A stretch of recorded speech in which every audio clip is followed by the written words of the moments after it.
গ্রেফতার করা হয়। বাংলাদেশের প্রথম প্রধানমন্ত্রী ছিলেন তাজউদ্দিন আহমদ। তার সুযোগ্য সন্তান তানজিম আহমেদ সোহেল তাজ। তুমি বিডিআরের হত্যার আসামি, বিডিআর হত্যার জন্য গ্রেফতার করা। সাবেক স্বরাষ্ট্র প্রতিমন্ত্রী ও বাংলাদেশের প্রথম প্রধানমন্ত্রী তাজউদ্দিন আহমেদের ছেলে সোহেল তাজ। তার গোপন রহস্য ফাঁস। জানা গেল 2009 সালের বিডিআর হত্যার আসামি সোহেল তাজ। পাকিস্তানের সঙ্গে যুদ্ধ করেছি স্বাধীনতার জন্য, আর স্বাধীনতা রক্ষার জন্য প্রয়োজনে ভারতের বিরুদ্ধেও যুদ্ধ করব। আত্মমর্যাদা বিসর্জন দিয়ে মাথা নত করে থাকব না। শেখ হাসিনাকে ভারত 15 বছর ধরে বাংলাদেশে নিযুক্ত করে রেখেছিল। আলোচিত ঘটনা বিডিআর বিদ্রোহের দিন কারা কারাই বা জড়িত ছিলেন পিলখানা হত্যাকাণ্ডের ষড়যন্ত্রের সাথে। 5ই অগাস্ট সরকার পতনের পর থেকে চাঞ্চল্যকর এই সব প্রশ্নে সরব গোটা দেশ। নানা মহল ঘিরে চলছে নানান জল্পনা কল্পনা।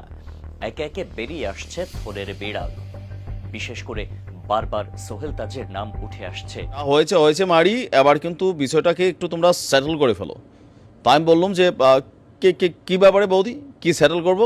তো বলো যে দেখো, ওই এপার বাংলা ওপার বাংলা এখন যে খেলাটা শুরু হয়ে গেছে, এই খেলায় কিন্তু মারি আমরা বড় বিপদে পড়ে গেছি। দেখো রাগের মাথায় কি বলেছি। আর আমাদের ওই মুখ্য পলিটিশিয়ান যারা আছে, ওই গদি মিডিয়াগুলো যারা আছে, তারা বিভিন্ন স্বার্থে আমাদের দেশের জনগণকে ভুল বুঝিয়ে দিয়েছিল। হ্যালো বন্ধুরা, আসসালামু আলাইকুম রহমতুল্লাহ। সবাই কেমন আছেন? আশা করি সবাই অনেক অনেক ভালো এবং সুস্থ আছেন। সবাইকে স্বাগতম জানাচ্ছি আমাদের আরেক নতুন ভিডিওতে। প্রতিদিনের মতো আমি আপনার মধ্যে সিরাত ফারুকি আবারও চলে আসলাম নতুন একটা ভিডিও নিয়ে। দর্শক, ইতিমধ্যে আপনারা সবাই ভিডিওর শুরুতেই টাইটেল এবং থাম্বনেল থেকে বুঝতে পেরেছেন আজকে কি বিষয়টা নিয়ে কথা বলবো।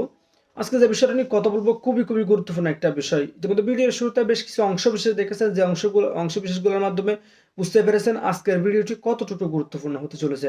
আজকের ভিডিওটি অনেক গুরুত্বপূর্ণ। তা আপনাদেরকে অনুরোধ করব এক মুহূর্ত না টেনে সবাই ভিডিওটি ধৈর্য সহকারে দেখবেন। এই বিষয়টা নিয়ে আর বেশি বিস্তারিত বলবো না, কারণ বিস্তারিত বলতে গেলে অনেক লম্বা হয়ে যাবে ভিডিওটি। তাই আমি সংক্ষেপে দেখানোর জন্য আপনাদেরকে মূল আলোচনা নিয়ে যাচ্ছি। তার আগে ছোট্ট একটি আপনাদেরকে অনুরোধ জানিয়ে রাখতে চাই, সেটি হচ্ছে যে যারা আমাদের ফারুকি অনলাইন ইউটিউব চ্যানেলটিতে এখনো নতুন আছেন, প্লিজ দয়া করে আমাদের চ্যানেল সাবস্ক্রাইব করে সাথে থাকবেন।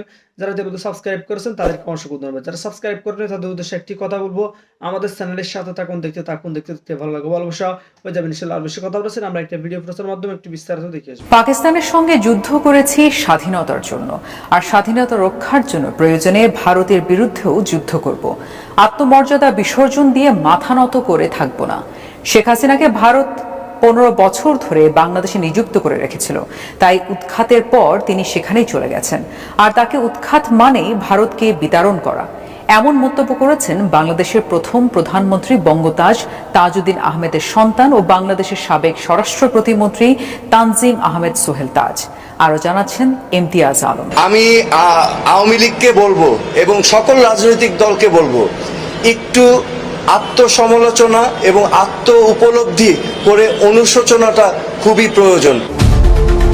বাংলাদেশের শীর্ষস্থানীয় একটি জাতীয় দৈনিকে একান্ত সাক্ষাৎকার দিয়েছেন বাংলাদেশের সাবেক স্বরাষ্ট্র প্রতিমন্ত্রী তানজিম আহমেদ সোহেল তাজ। সমসাময়িক নানা বিষয়ে কথা বলার পাশাপাশি তিনি বলেছেন, জনবিচ্ছিন্ন আওয়ামী লীগ অনেকটা মাফিয়া কায়দায় রাষ্ট্র ও দল পরিচালনা করেছে। রাষ্ট্রীয় বাহিনীকে ব্যবহার করে দলের সশস্ত্র কর্মী দিয়ে 2000-এরও বেশি মানুষকে হত্যা করেছে। 600-র বেশি মানুষ অন্ধ, হাজার হাজার মানুষ পঙ্গু। দেশের ইতিহাসে এমন নির্মম, নিষ্ঠুর ও জঘন্যতম গণহত্যা কখনো হয়নি। শেখ হাসিনা স্বৈরশাসকের মাত্রাও পেরিয়ে গেছেন। তিনি নির্বিচারে শিশু হত্যা করেছেন। যুদ্ধেও এত শিশু নিহত হয় না। ক্ষমতা ধরে রাখার এরকম অপচেষ্টা আগে কেউ কখনোই করেনি। তাই আওয়ামী লীগের আজ এমন বেহাল দশা বলেও মনে করেন তিনি। সম্প্রতি আওয়ামী লীগের ঝটিকা কর্মসূচিকে কোন দৃষ্টিতে দেখছেন, এই প্রশ্নের জবাবে তিনি বলেছেন, এটি আওয়ামী লীগকে ধ্বংস ও নিরীহ কর্মীদের বিপদে ফেলার আরেকটি নির্লজ্জ প্রচেষ্টা। কেননা এর মধ্য দিয়ে যারা এই দলটাকে ডুবিয়েছে তারাই আবার ক্ষমতায় ফিরে আসতে যাচ্ছে। কিন্তু এটি অসম্ভব। আওয়ামী লীগকে নিষিদ্ধ করার বিষয়ে তার মন্তব্য, কিছু অর্থবহ সংস্কারের পর 2 থেকে 3 বছরের মধ্যে নির্বাচন হওয়া উচিত। আওয়ামী লীগকে নিষিদ্ধ কিংবা বাদ দিয়ে নির্বাচন করাটা ঠিক হবে না। দুর্নীতি একটা কালচার হয়ে দাঁড়িয়েছে, অনিয়ম একটা কালচার, ঠিক আছে? এই অনিয়ম এবং দুর্নীতির কালচার থেকে যদি আমরা বের হয়ে না আসতে পারি, তাহলে 1971 সালের মুক্তিযুদ্ধের লক্ষ্যে আমরা কোনোদিনও পৌঁছাতে পারবো না, যেটা ছিল সোনার বাংলা। আওয়ামী লীগের সংকটকালে দলের দায়িত্ব নিতে বললে কি করবেন এমন প্রশ্নের জবাবে তিনি বলেছেন, বর্তমান প্রেক্ষাপটে আওয়ামী লীগের নেতাকর্মীরা যখন আত্ম উপলব্ধি, আত্মসমালোচনা, অনুশোচনা ও জনগণের কাছে ক্ষমা চাইবে, অপরাধীদের বিচারের আওতায় এনে শাস্তি দেওয়া হবে, তখন আমি বিষয়টি বিবেচনায় নিতে পারি, তার আগে নয়। আমি আওয়ামী লীগকে বলবো এবং সকল রাজনৈতিক দলকে বলবো, একটু আত্মসমালোচনা এবং আত্ম উপলব্ধি করে অনুশোচনাটা খুবই প্রয়োজন। অন্তর্বর্তীকালীন সরকারের কাছে প্রত্যাশা কি, এই প্রশ্নের জবাবে সোহেল তাজ বলেছেন, মহান মুক্তিযুদ্ধের বাংলাদেশ এবং সব নাগরিকের সমান অধিকার চাই। বৈষম্য বিরোধী ছাত্র আন্দোলন যেসব ইস্যুর কথা বলেছে তার সবটাই তিনি চান, যেখানে গণতন্ত্র প্রতিষ্ঠিত হবে এবং বৈষম্য থাকবে না, অন্যায়, অনিয়ম ও দুর্নীতি দূর হবে, ন্যায় বিচার প্রতিষ্ঠা ও মৌলিক অধিকার নিশ্চিত করা হবে। হত্যা, গুম, নির্যাতন, মানুষের গণতান্ত্রিক অধিকারকে বিলুপ্ত করা, এগুলোকে আমি কোনোদিনও সাপোর্ট করিনি। তবে দ্রব্যমূল্য ক্রয় ক্ষমতার মধ্যে নেই, দেশের আইন শৃঙ্খলার পরিস্থিতিও কিছুটা খারাপ, তাই অন্তর্বর্তীকালীন সরকার মানুষের প্রত্যাশার পুরোটা বাস্তবায়ন করতে পারছেন না বলেও মনে করছেন তিনি। অন্তর্বর্তীকালীন সরকারে যাওয়ার প্রস্তাব পেলে কি করবেন এমন প্রশ্নের জবাবে বলেছেন, এই মুহূর্তে সরকারে যেতে চান না, স্বাস্থ্য সচেতনতা নিয়েই কাজ করছেন এবং এটি নিয়েই ব্যস্ত থাকতে চান তিনি। ঠিক কি ঘটেছিল বাংলাদেশের অন্যতম আলোচিত ঘটনা বিডিআর বিদ্রোহের দিন? কারা কারাই বা জড়িত ছিলেন পিলখানা হত্যাকাণ্ডের ষড়যন্ত্রের সাথে? 5ই অগাস্ট সরকার পতনের পর থেকে চাঞ্চল্যকর এই সব প্রশ্নে সরব গোটা দেশ। নানা মহল ঘিরে চলছে নানান জল্পনা কল্পনা, একে একে বেরিয়ে আসছে থোড়ের বিড়াল।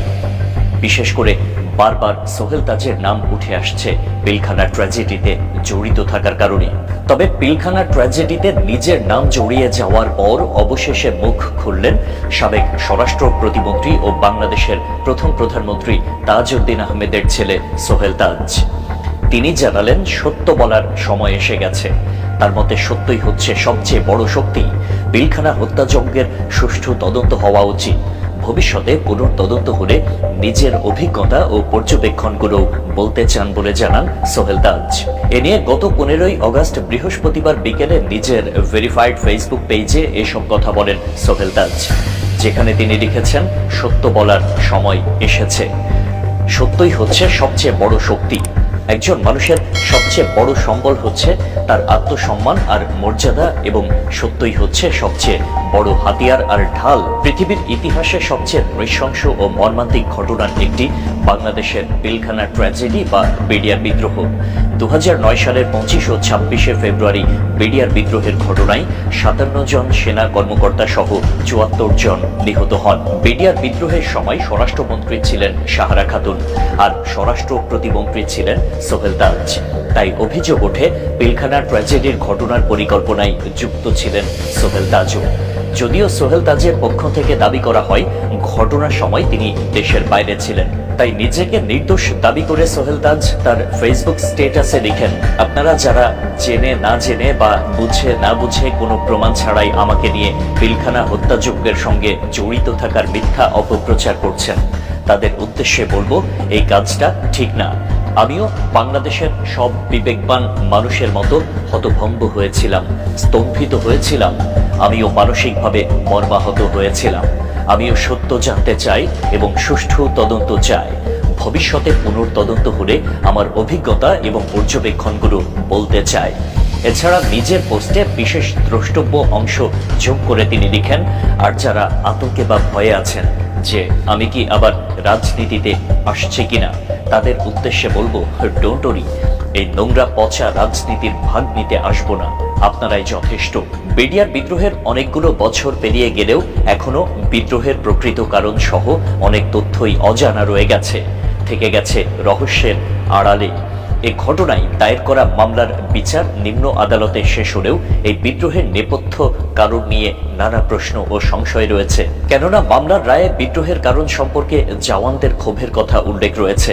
তবে নিহতদের পরিবারগুলোর দাবি নেপথ্য কারণ শুধু ক্ষোভ নয়, আরও কিছু থাকতে পারে। তাদের মতে মূল পরিকল্পনাকারী এখনো চিহ্নিত হয়নি, যার ফলে আমাদের ইতিহাসের পাতায় জন্ম নিয়েছে অনেক প্রশ্নের। আজও অনেকে প্রশ্ন তোলেন, সেদিনের ঘটনার 2 ঘন্টা পরও কেন সেখানে কোনো সেনাবাহিনী, র্যাব, পুলিশ প্রেরণ করা হয়নি? সেই উত্তর জাতির কাছে আজও অজানা। ফলে বিডিআর বিদ্রোহের নেপথ্য কারণ ও উদ্দেশ্য নিয়ে আজও হাজারো প্রশ্ন ঘুরপাক খায় সাধারণ মানুষের মনে। তবে বাংলার মানুষ পিলখানার ট্র্যাজেডি ভুলে যায়নি। এখন সময় এসেছে সুষ্ঠু তদন্ত এবং বিচারের। সকলের বিশ্বাস থলের বিড়াল ঠিকই বেরিয়ে আসবে জাতির সামনে। মারির সকালবেলা ঘুমটায় ভাঙলো সবিতা বৌদির কলে, বলছে দেখো দেবরজি যা হয়েছে হয়েছে মারি, এবার কিন্তু বিষয়টাকে একটু তোমরা সেটেল করে ফেলো। তা আমি বললাম যে কি ব্যাপারে বৌদি, কি সেটেল করব? তো বললো যে দেখো ওই এপার বাংলা ওপার বাংলা এখন যে খেলাটা শুরু হয়ে গেছে, এই খেলায় কিন্তু মারি আমরা বড় বিপদে পড়ে গেছি। দেখো রাগের মাথায় কি বলেছি, আর আমাদের ওই মুখ্য পলিটিশিয়ান যারা আছে, ওই গদি মিডিয়াগুলো যারা আছে, তারা বিভিন্ন স্বার্থে আমাদের দেশের জনগণকে ভুল বুঝিয়ে দিয়েছিল।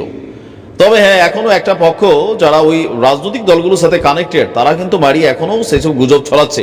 তবে আমরা কিন্তু বিপদে পড়ে গেছি মারি। অন্যের সমস্যা হচ্ছে, খাবারের সমস্যা হচ্ছে। তোমার দাদাবাবু তো 3 দিন ধরে বেকার। এখন তুমি তোমার দেশের মানুষকে একটু বুঝিয়ে বলো যে মারি আমরা বিষয়টা বুঝতে পেরেছি, তো নানান অফার টফার দিচ্ছি, তাড়াতাড়ি তোমরা আমাদের দেশে বেড়াতে আসো। ভুল হয়ে গেছে মারি, নিজের পায়ে নিজে কুড়োল মেরে দিয়েছি। না, আমার কথা শুনে অনেকে আশ্চর্য হতে পারেন, তবে আপনার একটু বোঝা উচিত কলকাতার ইকোনমি কি। যে কোনো একটা স্টেট বা দেশের প্রধান মেরুদণ্ড হচ্ছে তার ইকোনমি। যেহেতু ভারত রাজ্য শাসিত সরকার দ্বারা পরিচালিত হয়, সেখানে পশ্চিমবঙ্গ রাজ্যে জনগণের জীবনযাত্রার মান কি তা আপনি ওই দেশের নাগরিক হলে আমার থেকে ভালোই জানেন। আর প্রেক্ষাপটটা চোখের সামনে। এই যখন অবস্থা, বাংলাদেশ এবং ভারতের মধ্যে যে আভ্যন্তরীণ দূরত্ব চলছে, বিশেষ করে ভারত আমি বলতে চাই না, পশ্চিমবঙ্গকে বলতে চাই, বিজেপি নেতা শুভেন্দু মজুমদারের ফান্দে পড়ে ভারতের আমজনতা যারা পশ্চিমবঙ্গের আমাদের যারা ভাই বোনেরা আছেন, তারা কিন্তু তার মিথ্যাচার, মিডিয়ার মিথ্যাচারের মাধ্যমে আপনারা অনেক কিছুই ভুল বুঝেছেন। আপনারা উত্তপ্ত হয়েছেন, প্রতিবাদ জানিয়েছেন। আপনারা সঠিক, কারণ নিজের দেশ থেকে নিজের ধর্মের জায়গাগুলোতে মানুষের একটা ইম্পর্টেন্স থাকে। বাট আপনাদের কাছে যাওয়া তথ্যগুলো যে ভুল ছিল, সেটা নিশ্চয়ই ইতিমধ্যে আপনারা বুঝে গেছেন। তো যাই হোক, এর ফলে হলো কি, বাংলাদেশ এবং পশ্চিমবঙ্গের মধ্যে ইতিহাসের সর্বশ্রেষ্ঠ দূরত্ব তৈরি হলো। বাঙালিরা চিন্তা করছে টাকা দিয়েই তো চিকিৎসা করবো মারি, মাগনা তো করবো না। তো ভারতের মধ্যে পাকিস্তান গেলাম, সিঙ্গাপুর গেলাম, থাইল্যান্ড গেলাম, হ্যাঁ মারি খরচ একটু বাড়বে, সমস্যা নাই, টাকা আছে, খেলবো আমরা। কিন্তু ভারতে এই যে হাজার হাজার মানুষের কর্মসংস্থান, হাজার হাজার মানুষের কি বলে যে জীবনমান নির্ভর করছে এই পর্যটক বাংলাদেশ থেকে যাওয়া রুগী, বিভিন্ন ব্যবসা বাণিজ্য ভারত বাংলাদেশের মধ্যে যেগুলো আছে সেইগুলোর উপর। আর এইটারই একটা ইফেক্ট পড়েছে এখন কলকাতার বেশ কিছু জায়গায়। আর ইতিমধ্যে আপনারা দেখেছেন কিভাবে হাসপাতালগুলো থেকে বার্তা দেওয়া হয়েছে, হোটেলগুলো থেকেও ডিসকাউন্ট ঘোষণা করা হয়েছে। আর বাস্তব চিত্র আজকে আমরা দেখছি, বাংলাদেশি রুগী না আসায় হঠাৎ করে ভারতে হাসপাতাল ব্যবসায় ধস নেমেছে। আর এর ইফেক্টটা পড়ছে কার উপর? যারা এই হাসপাতালগুলোতে বিনিয়োগ করেছেন, পাশাপাশি সেইখানে যারা কর্ম করছেন। যদি এই পরিস্থিতি চলতে থাকে, তাহলে কলকাতার যতগুলা ইন্টারন্যাশনাল লেভেলের হাসপাতাল আছে, যেখানে সবচেয়ে বেশি চিকিৎসা নিতে যায় বাংলাদেশের মানুষই, আমরা যদি ধরি নেপাল, ভুটান, ওইখান থেকে এতটা যায় না, বাংলাদেশ থেকে যতটা যায়, সো সেখানে কর্মী ছাঁটাই হবে, হাসপাতালগুলো বন্ধ হয়ে যাবে। আর এইটার ইফেক্ট কার পড়বে? ইকোনমিতে, কলকাতার ইকোনমিতে। আর যার কারণে বিষয়গুলো তারা বুঝতে পেরে খুব দ্রুতই সিদ্ধান্ত নিয়েছেন। পশ্চিমবঙ্গ এবং ত্রিপুরার কয়েকটি হাসপাতাল আপনার মানে কি বলা যায়, বাস্তবিকভাবে যে দৃশ্য দেখা গেছে, যে কলকাতার কয়েকটি বড় হাসপাতাল এবং চিকিৎসকদের একটি বড় অংশের বিরোধিতার কারণে আপনার ভারতে গেল কয়েক মাস যাবত টুকটাক রুগী গেলেও এই গত 10-15 দিন বা এক সপ্তাহ সময়ের মধ্যে রুগী যাওয়ার পরিমাণ একদম শূন্যের কোঠায় নেমে এসেছে। বলা হচ্ছে পূর্ব ভারতের বেসরকারি হাসপাতালগুলোর সংগঠন জানাচ্ছে বাংলাদেশিদের মানে বাংলাদেশি রুগীদের আসা প্রায় 70% কমে। তো প্রিয় দর্শক, ভিডিওটি ভালো লাগলে অবশ্যই শেয়ার করে দিবেন। আর আমাদের চ্যানেলটিতে নতুন থাকলে চ্যানেল সাবস্ক্রাইব করে সাথে থাকবেন। ধন্যবাদ সবাইকে, ভালো থাকবেন, সুস্থ থাকবেন, আল্লাহ হাফিজ।